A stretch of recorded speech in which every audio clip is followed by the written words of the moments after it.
Assalamualaikum warahmatullahi wabarakatuh. Perkenalkan, kami dari kelompok 4 untuk mempresentasikan laporan rancangan sistem informasi pendaftaran peserta didik baru online. Perkenalkan, anggota kelompok kami, Ribet Bernardo, F1E1 19053, Viviola Prasetyagraini Putri, F1E1 9062, Salsabila Dewi Putri, F1E1 9069, Fidel Ahmed, F1E1 19115, M. Ikram Alpariski, F1E1 9097, Revaldo Rizky Aulia, F1E1 19081.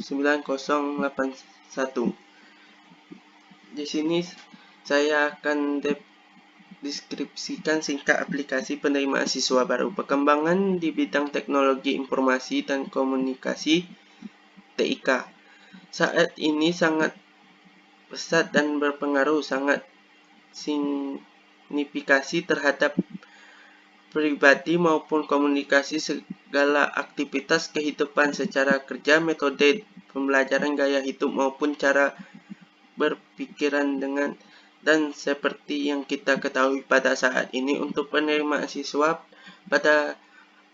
masih dilakukan dengan cara manual, khususnya pada pengelolaan data yang berkaitan dengan penerimaan siswa baru dan yang ada masih dilakukan secara tatap muka ke sekolah, tidak menggunakan database untuk menyampaikan data, akan tetapi masih menggunakan lemari arsip. Berdasarkan permasalahan tersebut, rancangan sistem informasi registrasi online penerimaan siswa baru berbasiskan teknologi web dibutuhkan untuk membutuhkan bagian penerimaan siswa baru dan calon siswa, sehingga dengan adanya website tersebut, calon siswa dapat melakukan pendaftaran siswa baru secara online dan dapat lebih mudah memperoleh informasi yang berkait dengan penerimaan siswa baru dan informasi umum mengenai sekolah tanpa harus datang langsung ke sekolah, karena bisa dilihat di halaman web. Urutan langkah kerja rancangan sebagai berikut: mengidentifikasi permasalahan utama, menganalisis permasalahan,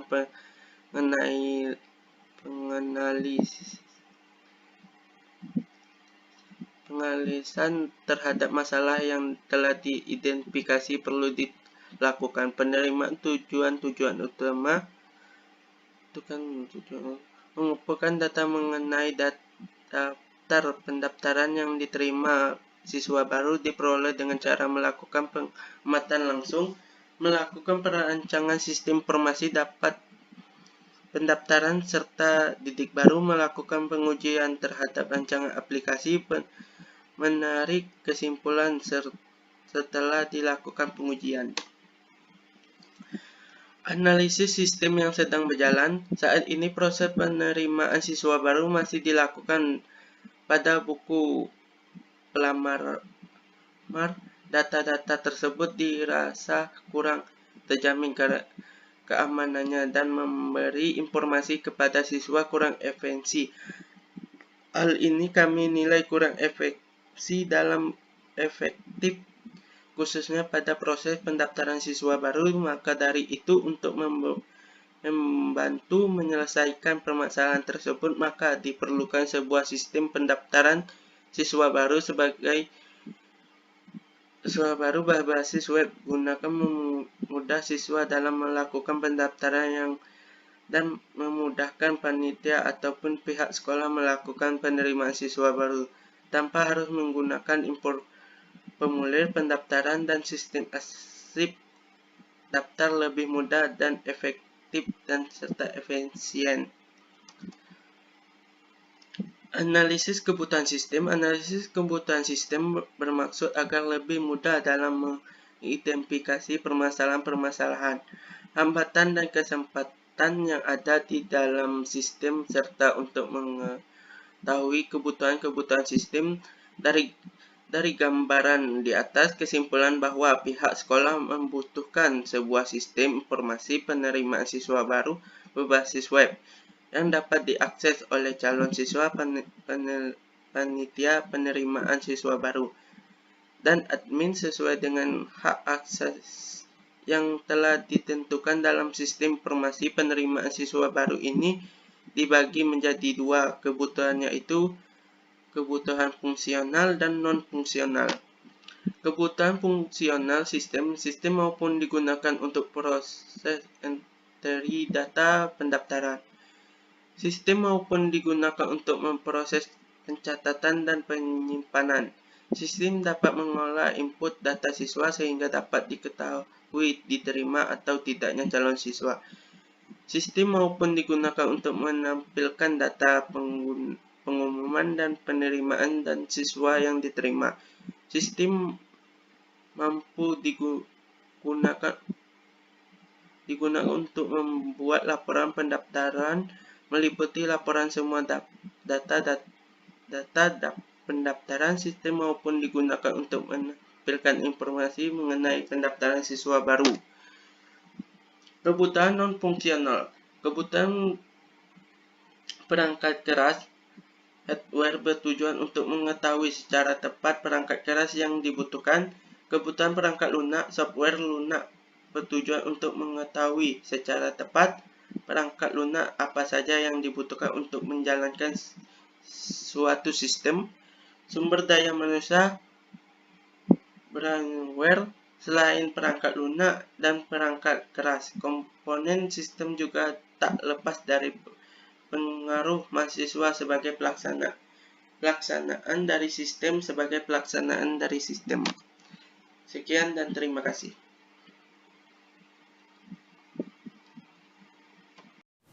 Perkenalkan, nama saya Revaldo Rizky Aulia. Selanjutnya saya akan mempresentasikan poin 2, yaitu analisis sistem yang sedang berjalan. Pada sistem saat ini, proses penerimaan sistem baru masih dilakukan secara manual, yaitu masih menggunakan sistem pencatatan pada buku pelamar, sehingga pengolahan data tersebut akan membutuhkan waktu yang cukup lama, dan pada data-data tersebut dirasa kurang terjamin keamanannya. Dalam segi pelayanan, proses penerimaan siswa baru masih ditemukan banyak kendala. Ketika seorang anggota atau melakukan proses pendaftaran, panitia penerima siswa baru sebelumnya diharuskan melakukan pemeriksaan terlebih dahulu pada buku pelamar. Hal ini dilakukan agar petugas dapat mengetahui apakah calon siswa tersebut pernah melakukan pendaftaran sebelumnya. Dalam proses pembuatan laporan, petugas pun masih banyak memiliki kendala. Contohnya yaitu pada pembuatan laporan jumlah siswa yang melamar, petugas membutuhkan waktu yang cukup lama dalam menyajikan sebuah laporan. Proses penyajian laporan tersebut pun meliputi pencarian pada arsip-arsip terlebih dahulu. Ini menyebabkan bentuk laporan yang dihasilkan kurang akurat dan tidak adanya efisiensi waktu dalam pembuatan. Dan untuk membantu menyelesaikan permasalahan dalam proses penerimaan siswa baru dan pembuatan laporan berdasarkan uraian tersebut, maka diperlukan sebuah sistem pendaftaran mahasiswa baru berbasis web guna mempermudah siswa dalam melakukan pendaftaran dan mempermudah panitia ataupun pihak sekolah untuk melakukan penerimaan siswa baru tanpa harus menggunakan formulir pendaftaran, dan sistem arsip data lebih mudah dan efektif serta efisien. Selanjutnya pada poin 3, analisis kebutuhan sistem. Pada analisis kebutuhan sistem ini merupakan proses pemecahan sistem menjadi beberapa subsistem yang lingkupnya lebih kecil, dengan maksud agar lebih mudah dalam mengidentifikasi permasalahan-permasalahan, hambatan, dan kesempatan yang ada dalam sistem, serta untuk mengetahui kebutuhan sistem.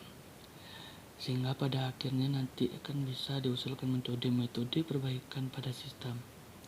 Tahap ini pun merupakan salah satu tahap yang penting karena kesalahan dalam mengidentifikasi permasalahan dalam sistem akan menimbulkan salah persepsi ketika ingin merancang sebuah sistem. Pada poin 3.1 kebutuhan fungsional sistem. Pada pemodelan fungsional sistem menggambarkan proses atau fungsi yang harus dikerjakan oleh sistem untuk melayani kebutuhan pengguna user berdasarkan kebutuhan pegawai dan admin. Maka fungsi utama yang harus dilakukan oleh sistem informasi persediaan berbasis web. Adapun kebutuhan fungsional sistem meliputi yang pertama, sistem mampu digunakan untuk proses entry data pendaftar. Yang kedua, sistem mampu digunakan untuk proses pencatatan dan penyimpanan data yang meliputi pencatatan calon siswa yang sudah lengkap berkas pendaftarannya, serta dapat mencetak kartu bukti pendaftaran calon siswa baru. Yang ketiga, sistem dapat mengelola inputan data siswa sehingga dapat diketahui diterima atau tidaknya calon siswa. Yang keempat, sistem mampu digunakan untuk menampilkan data pengumuman penerimaan dan siswa yang diterima. Yang kelima, sistem mampu digunakan untuk membuat laporan pendaftaran meliputi laporan semua data pendaftar. Yang keenam, sistem mampu digunakan untuk menampilkan info mengenai pendaftaran siswa baru. Dan pada poin 3.2 kebutuhan non-fungsional sistem pemodelan non-fungsional sistem yang merupakan kebalikan dari fungsional sistem, di mana pemodelan ini tidak menggambarkan proses atau fungsi yang harus dikerjakan oleh sistem yang melayani kebutuhan pengguna atau user, tetapi kebutuhan yang mendukung sistem yang dirancang.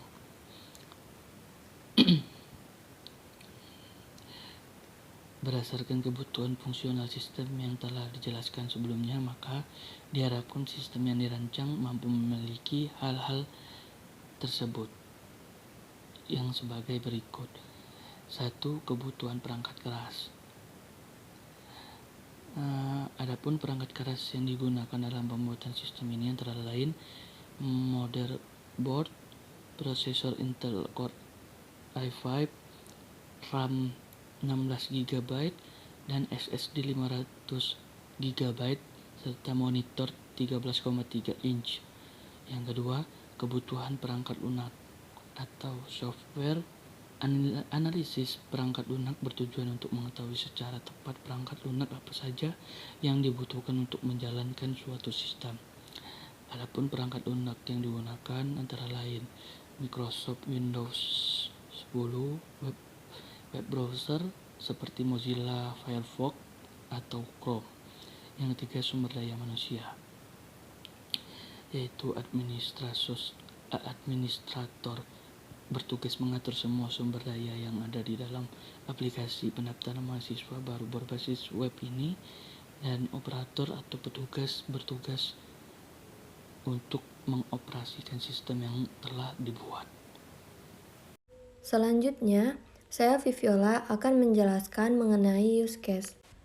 Di sini saya akan menjelaskan dua hal, yaitu definisi use case dan diagram use case.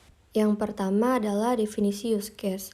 Use case merupakan gambaran atau representasi dari interaksi yang terjadi antara sistem dan lingkungannya. Berikut adalah definisi use case berdasarkan diagram dari sistem informasi pendaftaran peserta didik baru yang telah kami buat. Dari tabel ini dapat kita lihat bahwa terdapat 9 poin yang mendefinisikan diagram use case PBDB online. Poin-poin tersebut diberikan kode dari UC1 sampai UC9. Dimulai dari UC1 yaitu melihat informasi. Melihat informasi ini dilakukan oleh semua aktor untuk melihat informasi pendaftaran. Selanjutnya UC2 kelola admin. yang dilakukan oleh admin untuk menambahkan dan menghapus data admin pada sistem. UC3 kelola data peserta, dilakukan oleh admin untuk melakukan pengelolaan hak akses user atau peserta pendaftaran. Yang keempat adalah UC4 kelola data user, dilakukan oleh admin untuk melakukan pengelolaan data user. Lanjut, UC5 yaitu registrasi user, dilakukan oleh user untuk melakukan pendaftaran agar menjadi user teregistrasi, sehingga dapat masuk ke dalam sistem. UC6 melakukan pendaftaran, dilakukan oleh user yaitu melakukan pendaftaran peserta didik dengan menginputkan data diri ke sistem. UC7 cetak bukti pendaftaran, dilakukan oleh user untuk mencetak informasi pendaftaran, yaitu data yang telah diinputkan. Selanjutnya UC8 yaitu login, dilakukan oleh semua aktor untuk autentikasi. Dan yang terakhir adalah UC9 logout, dilakukan oleh semua aktor ketika keluar dari sistem. Nah, sekarang saya akan menjelaskan mengenai diagram use case. Yang pertama adalah diagram use case sistem informasi pendaftaran peserta didik baru. Dalam diagram ini terdapat admin dan user. Dari diagram ini dapat dilihat apa saja fungsi-fungsi yang dapat dilakukan admin maupun user. Ada satu fungsi yang memiliki kesamaan, yaitu fungsi melihat informasi pada UC1. Fungsi ini dapat dilihat oleh admin dan user, serta fungsi logout dan fungsi login. Sekarang mari kita lihat diagram use case untuk admin pada sistem pendaftaran peserta didik baru. Dari sini dapat kita lihat fungsi admin, yaitu kelola admin, kelola data peserta, melihat informasi, kelola user, serta fungsi login dan logout. Berikutnya, yang terakhir adalah diagram use case untuk user. Fungsi-fungsinya adalah melihat informasi, registrasi user, melakukan pendaftaran, cetak bukti pendaftaran, serta fungsi login dan logout. Itulah penjelasan mengenai use case untuk sistem informasi pendaftaran peserta didik baru. Selanjutnya saya akan menjelaskan tentang diagram kelas dan diagram activity. Yang pertama, diagram kelas. Diagram kelas atau kelas diagram adalah pendeskripsian atau penggambaran dari kelas, atribut, dan objek. Nah, ini merupakan relasi diagram kelas dari PPDB Online.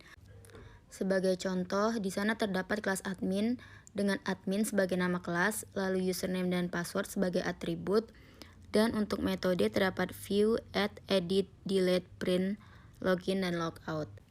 Seperti yang bisa kita lihat di sini, kelas admin itu berelasi dengan kelas kelola admin, kelas kelola data peserta, kelas kelola user, dan kelas cetak informasi. Sedangkan kelas user itu berelasi dengan kelas registrasi, kelas pendaftaran, dan kelas cetak informasi. Selanjutnya, diagram activity. Diagram activity ini adalah diagram yang dapat memodelkan proses-proses yang terjadi pada sebuah sistem. Atau activity diagram ini bisa juga dibilang pengembangan dari use case yang memiliki alur aktivitas. Yang pertama di sini ada diagram kelas aktivitas untuk pendaftaran akun baru. Diagram aktivitas pendaftaran akun baru ini menjelaskan aliran kerja aktor pengguna pada proses pendaftaran akun baru. Pertama, user mengisi username, password, dan password confirmation. Selanjutnya, sistem akan memvalidasi data yang diinput. Setelah proses validasi, maka sistem akan menampilkan alert pendaftaran berhasil, maka proses selesai. Selanjutnya yang kedua ada diagram aktivitas login. Diagram aktivitas login ini menjelaskan aliran kerja user pada proses login. Di sini yang pertama user akan mengisi username dan password. Lalu sistem akan memvalidasi data login. Setelah proses validasi, maka sistem akan menampilkan menu utama. Lalu proses selesai. Dan yang terakhir ada diagram aktivitas pengisian PBDB. Diagram aktivitas pengisian formulir PBDB ini menjelaskan aliran kerja aktor atau user dalam proses mengisi formulir pendaftaran. Yang pertama, di sini user akan mengisi data pribadi, data orang tua, dan data sekolah asal. Selanjutnya user akan menyimpan data pendaftaran. Lalu sistem akan meneruskan data tersebut ke admin, dan admin akan melakukan validasi data pendaftaran. Setelah proses validasi, maka sistem akan meneruskan respon dari admin ke user. Selanjutnya admin akan melakukan proses verifikasi terhadap data tersebut. Lalu sistem akan meneruskan respon dari admin kepada user, dan hasil akhirnya adalah user akan menerima respon data berhasil diverifikasi. Baiklah, saya di sini Rusbet Bernardo Hasangapan P. Saya akan menjelaskan mengenai struktur rancangan basis data sistem pendaftaran peserta didik baru. Di sini terdapat dua tabel. Yang pertama yaitu tabel user dan yang kedua yaitu tabel data user. Tabel pertama yaitu rancangan tabel user. Rancangan tabel user ini digunakan untuk masuk ke dalam sistem sebelum melakukan semua kegiatan pada sistem. Adapun yang menjadi primary key-nya adalah ID. Rancangan tabel user tersebut dapat dilihat sebagai berikut, seperti pada tabel berikut. Contohnya username bertipe varchar, memiliki panjangnya 255, keterangannya sebagai nama pengguna. Contoh selanjutnya itu password bertipe varchar juga, memiliki panjang 255, kegunaan keterangan sebagai kata sandi pengguna, dan level sama juga varchar, memiliki panjang sebagai identitas pengguna. Tabel kedua yaitu rancangan tabel user data. Rancangan tabel user data digunakan untuk menyimpan data user yang diinput saat pendaftaran. Adapun primary key-nya adalah norec. Rancangan tabel user dapat dilihat sebagai berikut. Seperti contohnya, fieldnya norec bertipe char, panjangnya 10, keterangan sebagai nomor registrasi. Contoh berikutnya seperti tanggal daftar, memiliki tipe varchar, keterangannya sebagai tanggal daftar. Berikutnya dapat Anda lihat di bawah tabel ini yang memiliki tipe date, char, dan sebagainya, dan berbagai keterangan. Sekian penjelasan saya mengenai struktur rancangan basis data. Terima kasih. Baiklah, perkenalkan nama saya Fidal Hamid, NIM F1E 119115. Saya akan melanjutkan penjelasan pada bagian rancangan tampilan sistem. Baiklah, perancangan tampilan sistem ini digunakan untuk memberikan gambaran bagaimana kira-kira sistem tersebut akan berfungsi bila telah disusun dalam bentuk yang lengkap.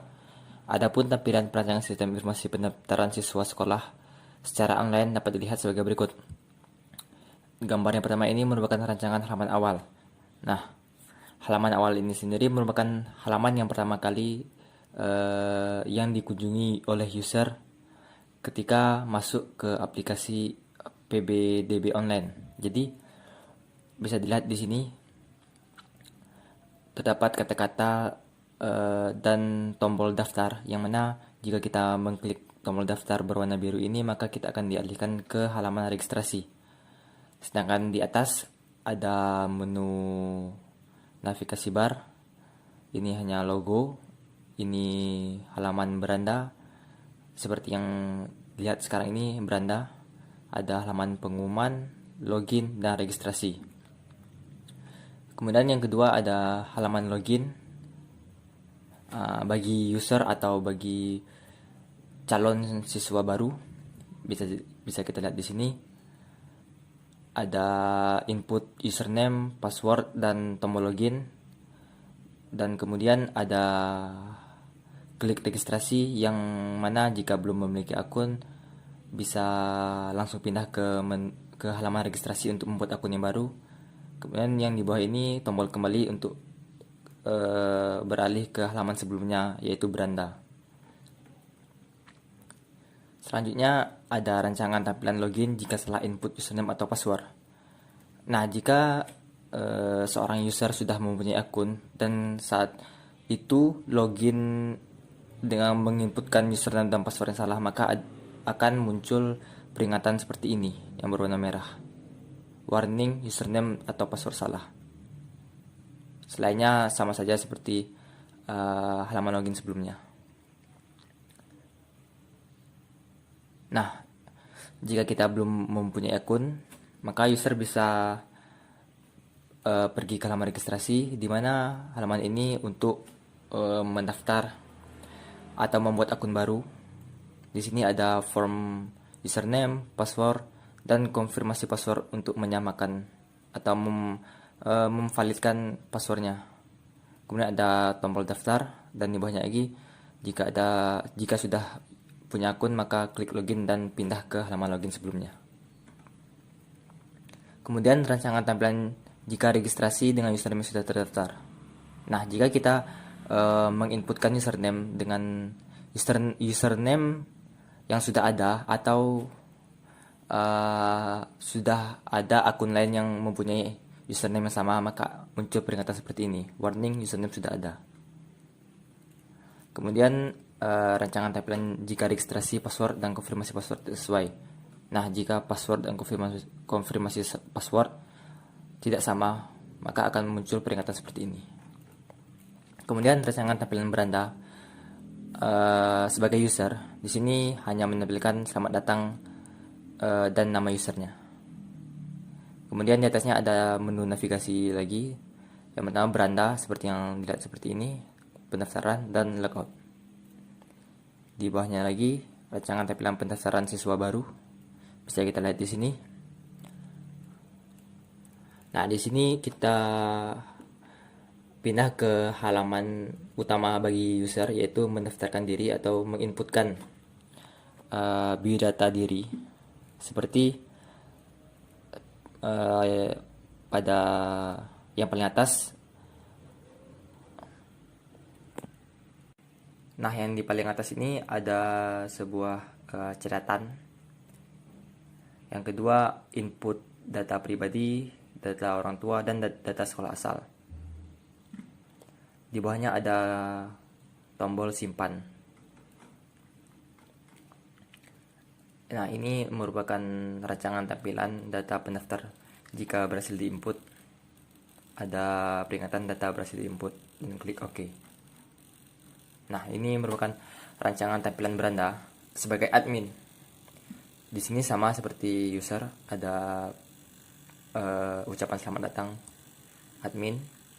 Kemudian di atasnya ada beranda, formulir, user terdaftar, kelola admin, dan logout. Kemudian rancangan tampilan formulir pendaftaran. Nah, di sini menampilkan semua data peserta. Jadi peserta yang sudah membuat akun dan mengisi pendaftaran dengan biodata dirinya masing-masing, maka akan muncul list seperti ini. Nah, bisa kita lihat di sini. Jadi satu halaman bisa menampilkan 4 data. Jika lebih, maka akan bisa kita lanjut ke halaman selanjutnya. Di sini menampilkan nomor registrasi, nama, NISN, dan tanggal submit. Nah, di sini mempunyai beberapa opsi atau aksi. Yang pertama, tombol detail warna biru ini, jika seorang admin mengkliknya, maka akan menampilkan data dari user yang tertentu secara lebih lengkap. Jadi semua data dari user yang diklik maka akan tampil keseluruhan.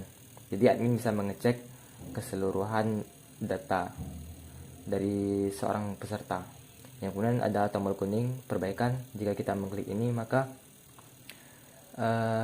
admin memberi izin kepada peserta untuk memperbaiki datanya yang sudah terlanjur terverifikasi. Nah, di sini baru ada tombol verifikasi jika datanya sudah valid. Yang berwarna hijau itu tandanya sudah terverifikasi, sedangkan yang berwarna merah datanya belum terverifikasi. Berikut tampilan jika data seorang peserta sudah terverifikasi dan data peserta yang berhasil diberi izin oleh admin untuk memperbaiki datanya. Nah, seperti yang saya bilang tadi, jika kita mengklik tombol detail, maka akan menampilkan keseluruhan data dari peserta tertentu, seperti data pribadi, data orang tua, dan data sekolah asal, sesuai dengan yang diinputkan oleh user. Kemudian di bawahnya ada klik cetak, maka admin juga bisa mencetak bukti pendaftaran dari seorang user. Kemudian kita pindah ke halaman user terdaftar. Di sini merupakan tampilannya. Di sini menampilkan keseluruhan list-list dari user atau akun sudah terdaftar sebagai user atau siswa, menampilkan username dan aksi hapus. Jadi seorang admin bisa menghapus akun dari user. Kemudian kelola admin, tampilan kelola admin ini sama seperti kelola user, yang mana status yang ditampilkan hanyalah akun yang berstatus sebagai admin. Kemudian rancangan tampilan tambah admin. Ini merupakan tampilan atau halaman di mana admin bisa menambahkan admin baru, seperti halaman registrasi sebagai user. Di sini ada username, password, dan konfirmasi password. Kemudian di bawahnya ada tombol daftar. Mungkin segitu saja penjelasan saya mengenai rancangan tampilan dari aplikasi PPDB online kami.